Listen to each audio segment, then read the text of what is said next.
ஒருதலை பட்சமாக சட்டப்பேரவைத் தலைவர் தொடர்ந்து செயல்பட்டு வருகிறார்.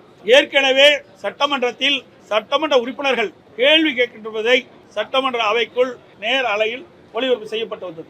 2023 ஆண்டு முதல் சட்டப்பேரவைத் தலைவர் சட்டமன்றத்தில் அறிவித்தார், இனி மாண்பு உறுப்பினர் அவர்கள் கவன ஈர்ப்பு தீர்மானம் கொண்டு வந்து அதை அவையில் பேசுகின்ற பொழுது அதையும் நேரலையில் ஒளிபரப்பு செய்யப்படும் என்று அறிவிப்பை வெளியிட்டார்.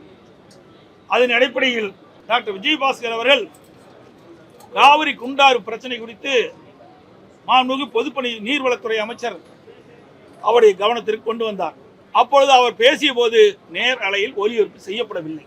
மாண்புமிகு உறுப்பினர் அக்ரி கிருஷ்ணமூர்த்தி அவர்கள் திருச்செந்தூர் மற்றும் ராமேஸ்வரம் திருக்கோயில் கூட்டத்தில் நெரிசலில் சிக்கி இறந்தவர் குறித்து கவன ஈர்ப்பு தீர்மானம் கொண்டு வந்தார்.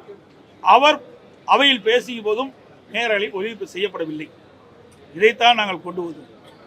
ஆளுகின்ற கட்சியை சேர்ந்த மாண்பு உறுப்பினர்களும் ஆளுங்கட்சிக்கு துணையாக கூட்டணியில் அங்கம் வைக்கின்ற திமுக கூட்டணியில் அங்கம் வைக்கின்ற கட்சியுடைய உறுப்பினர்களும் கவன ஈர்ப்பு தீர்மானத்தில் பேசுகின்ற பொழுது அதை நேரலையிலே ஒளிபரப்பு செய்கிறார்கள்.